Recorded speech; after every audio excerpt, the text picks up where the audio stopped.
We're having some great fundamentals this week for Bitcoin, but at the same time, the charts aren't saying the same, and we'll see all this following on. First of all, I want to show you two posts that Eric put on his X account, and the first one is, in my opinion, it's a great time to buy Ethereum. This was edited because after that it said, thank me later, okay, but this obviously got edited, probably because of legal reasons.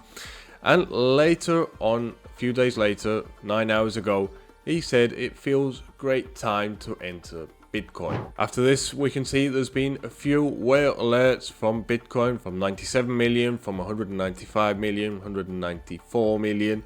As we can see, just a few hours later, he published this tweet. But the funny thing is that World Liberty 5 has no holdings of Bitcoin right at the moment when I'm recording this, and this is a bit suspicious. But as well, we must mention that on the 5th of February, David Sachs said that Bitcoin is an excellent store of value. And a few hours after that, FDIC are allowing banks to offer Bitcoin and crypto services. So this will turn a lot of banks into some type of exchange. So obviously this will give more adoption to cryptocurrencies because a lot of people will be able to buy it basically in their own banks. And on top of that, BlackRock is going to launch their ETP in Euro, especially based on Switzerland, and the marketing could begin as early as this month, according to the report of Bloomberg. So as we can see, there's a lot of fundamentals that are pushing Bitcoin up, but if we look at the chart, we can't see the effect of these fundamentals. Yes, we've had a great rejection on this level of 94,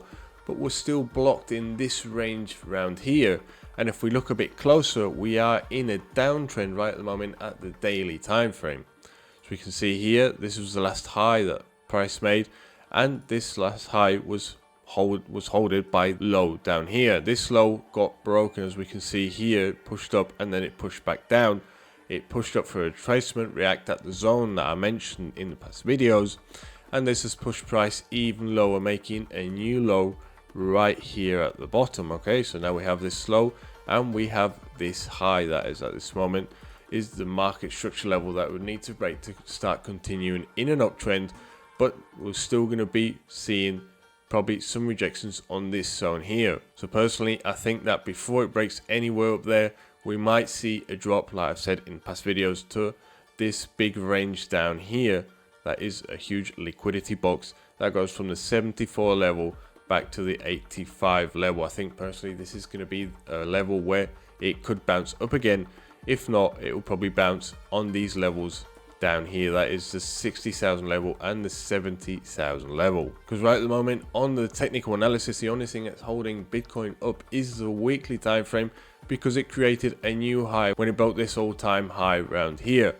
But it has had a quite deep retracement, and we'll have to see. And it doesn't break this major level that it's basically standing in here right at the moment. But especially with all the fundamentals, I personally think it should break higher up and should make a new high, maybe up to 120, 130 level. But personally, like I said, I think it's going to come down here before it goes anywhere higher to grab all this liquidity, take all the small investors out that I'll probably sell when it breaks these lows down here, and then start going up. But let me down in the comments what you think.